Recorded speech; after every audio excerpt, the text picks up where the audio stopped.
true life and music history, the Ants Human Stars podcast, with your hosts, Caleb and Digo. Are you ready? Steady. Go.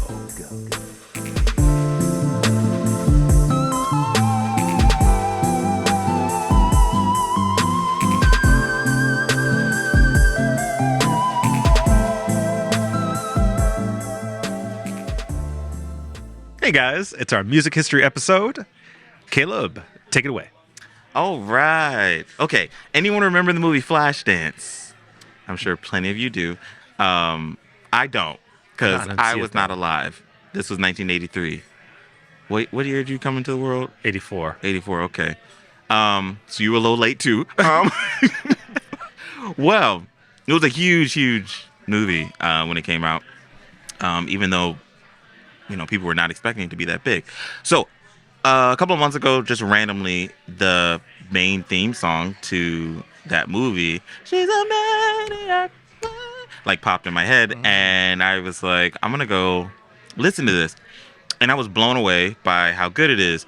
And I just want to take a second to say, so again, I wasn't alive when this song came out, so I know of this song through commercials and stuff over the years, which I personally think that putting really popular songs behind commercials, even though it's a nice tactic and it's nostalgia for the people who knew of the song when it was a big hit, I kind of feel like it almost cheapens the song in a way, and so you don't think of the song as being as cool as it was. For example, it's just that you should never flavor a song with something else that has nothing to do with the fucking, like a Ford truck. It's like the song "Careless Whisper" by Wham. No, I know the song, but what has that been used? Well, it's been used in commercials all the time because they do the. Oh, right. But that's such a good song. But it's, to me, in my mind, there's almost a cheesiness to it because they'll use it and it'll be like a salt and a pepper shaker moving towards each other in the commercials, and it just makes it seem silly, but it's actually a really good song. So anyways, that's how Maniac, I was like, oh, okay, that's that song with the lady and she's moving really fast and dancing, but it's an amazing song. I was really blown away by the chord structure and then the synths, but a big standout was the vocals by Michael Sembello. That's the artist name who did the song. And he's doing these amazing runs in it that I'm just like, wait, what? Which, doing my research, it makes sense because when he was 17, he went to go play music with Stevie Wonder. And if you're familiar at all with Stevie Wonder. Stevie Wonder. Exactly. Well, specifically, if you're familiar with Stevie Wonder's vocal style, just listen to a Stevie Wonder song and then go listen to this song, and you can kind of hear how it's a little bit of the influence there with how he.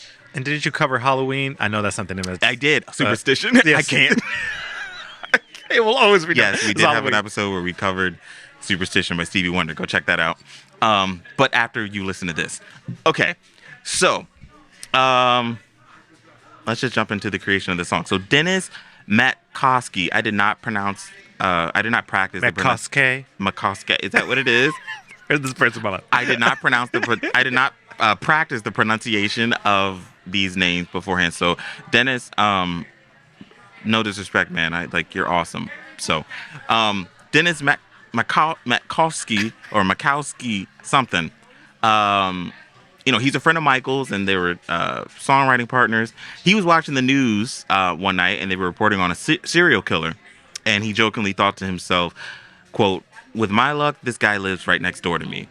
So immediately he started jotting down these lyrics that came to mind. And those lyrics were, and I'm going to sing it to the tune of what the song came out to be, but his original lyrics were, "He's a maniac, he just moved in next door. Dun, dun, dun, dun. He'll kill your cat and nail it to the floor." Yeah. So he took that idea and brought it to Michael, the lyrics, and Michael was like, "Hey, go to the piano and play the weirdest chord you can think of." and that's really how the song got started. But they were just doing this as a demo, and like really to be. There's a quote I read where I can't remember if it was Michael or Dennis, but they were saying they weren't even taking it seriously. They were trying to make something funny to play for their friends. So the demo ended up in the hands of Phil Ramone, who he was the music producer for the film, and he had heard the song. And while he was like gathering different music, him and also the director of the film had heard it, and all through their time of like putting the movie together and everything, it was like catchy to them. And so Phil went to Michael and Dennis and was like, "Hey, can you guys just rework the lyrics so that they're more accurate to the film, and basically focus on the concept of a girl who's possessed with the passion of a gift for dance?" So that's what they did. Now, before Flashdance was released, this is 1983. Paramount thought this was going to be just a flop and a dud, but it was surprisingly a big hit, and the song had a big part to do with that. Mainly the music video. So the music video for the song was the first to use nothing but scenes from the movie, and there was like no shots of Michael singing or anything. And really, that was because the movie came out. It did really well that first week, and then they were like, "Oh, well, this song is great, so like just throw a bunch of clips from the movie together." So that's what they did. And what year was it? 83. Yeah. So this is also, MTV is just starting, so music videos aren't like some commonplace thing yet. Again, this was the first music video to use scenes from a movie. And so all of that exposure from the video, because MTV was playing it like in heavy rotation, and that helped just boost the movie. And it said that instead of Paramount having to pay like millions of dollars for commercial time and ad time on TV, they were essentially, according to Paramount Vice President Gordon Weaver, he described it as, quote, invisible marketing. Because they didn't have to like do anything, and the video was just playing and showing the movie and yada yada. So people were like, "Oh, I love the song. Let's go see the movie." Yada yada. Flashdance was the third highest grossing film of 1983. And I didn't know this, but it had no known actors. They were all unknown actors, and it got really bad reviews. Apparently, the movie is about a woman who's a excuse me. She's a welder, but then she has this desire to be a dancer. Like, that's the premise. So I should go watch Flashdance. Should you? Right.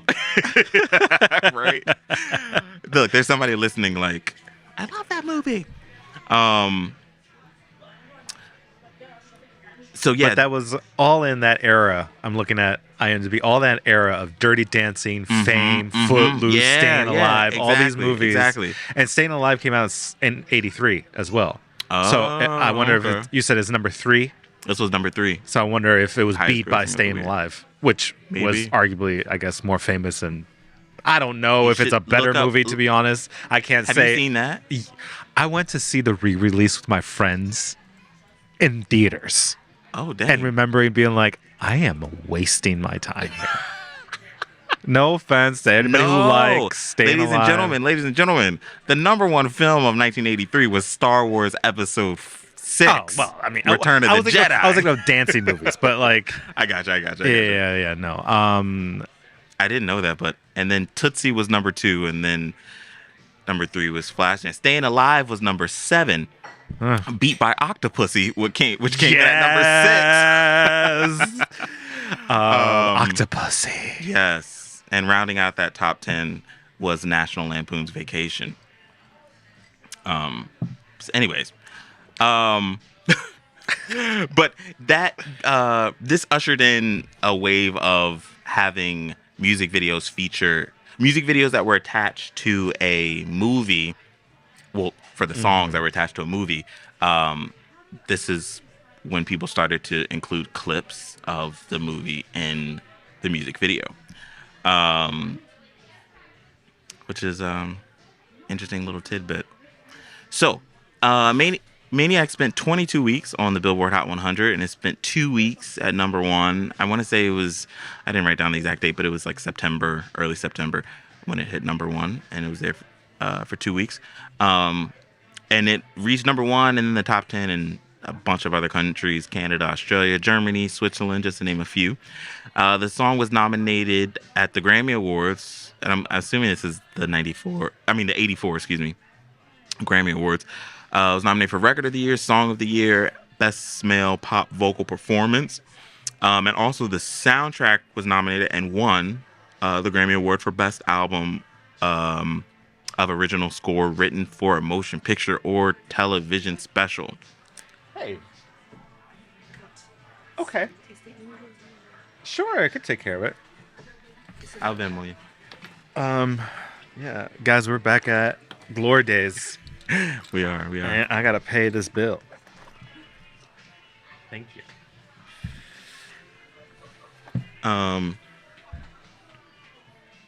So yeah, won the Grammy for the best soundtrack essentially, but not long behind category title.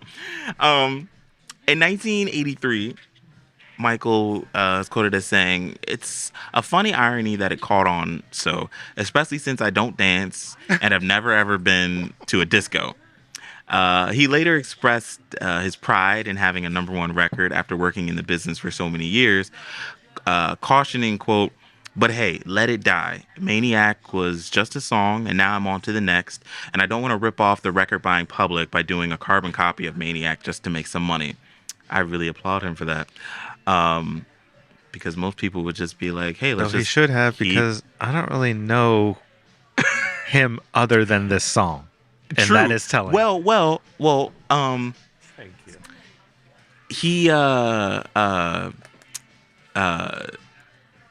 He did have. Well, I'll wait till you're done. You can finish that. No, it's all right. I can sign and. Okay, talk. Wait. I can sign and talk. I'm signing the check, y'all. He can multitask.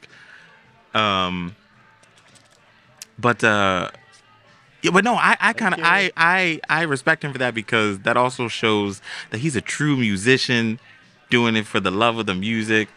But yes, at the same time, if he decided to just crank out a bunch of Maniac type hits just to get some money, I mean, hey, I wouldn't be upset at that either. Exactly. Like, you're gonna do whatever you're gonna do.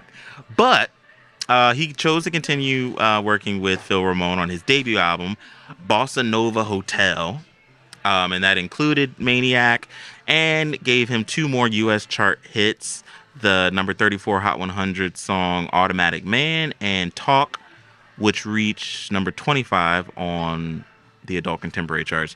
I just want to make sure I clarify. Automatic Man reached 34 on the Hot 100, and then the song Talk reached number 25 on the adult contemporary chart. So it wasn't Automatic Man Talk. Yeah, not a whole lot, but that is the little story behind. It was also said, but I wasn't gonna include it because I think somewhere was saying that it might have been different, that Dennis went and watched the 1980 movie Maniac when he was trying to come up with more lyrics to the original song, because he just wanted to get in this headspace of like horror-esque serial killer kind of space. So, but it's funny to and kind of cool to know that it started there, and then ended up where it did. So it sort of makes sense that he wasn't a dancer, because the song has always been, I sort of like. Wait, you said it makes sense that he was't a dancer? Okay, yeah, because he wasn't. And that he wrote this song for as a person who would be dancing, because it's sort of like a track to somebody who's dancing, but like in a crazy way, that I think he views people who are dancing like that as crazy people. Not like people who are dancing are like cool and awesome. No, he's like, nah, you all crazy dance, like this is not for me. I'm not. You all are crazy. That makes sense. So this song was really huge in aerobics classes everywhere, and at that time, aerobics were like huge. I mean, the those socks. You know what I'm talking about? Yeah. Those warmer, the leg warmer socks. And, yep. To picture those feet. Yeah. The hair, pink. Exactly. All.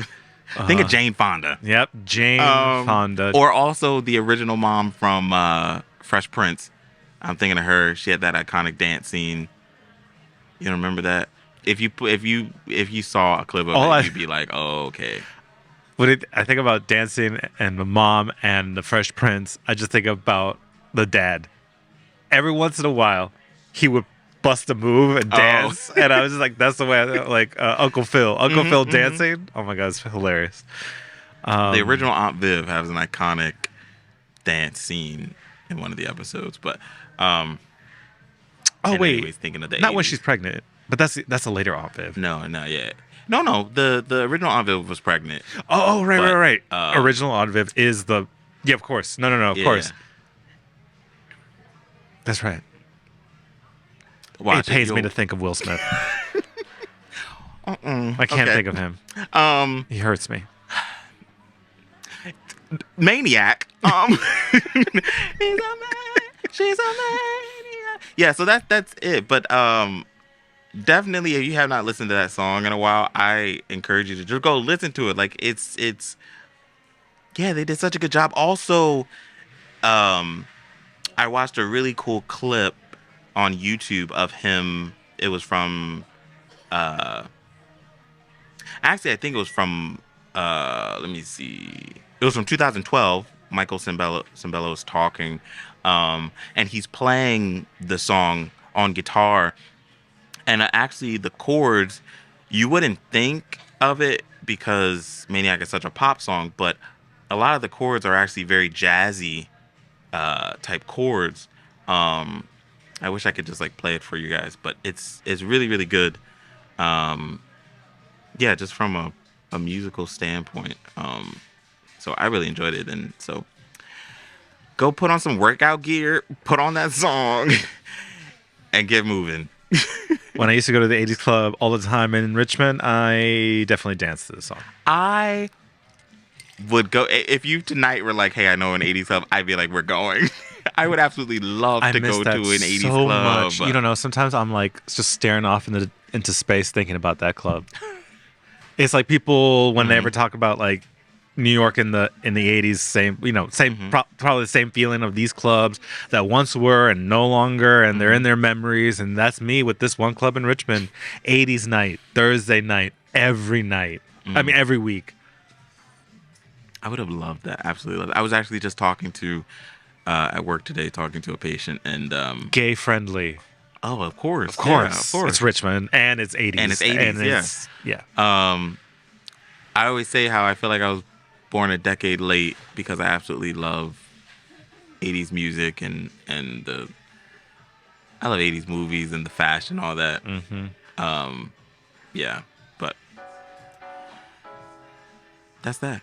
Thanks for listening to the Ants Human Stars podcast with Caleb and Digo. Stay connected and get updates about new episodes by visiting our website, antshumanstars.com, and by subscribing to our YouTube channel. If you enjoyed this video, please like it and share about us with your community on social media. Thanks, y'all. We really appreciate it.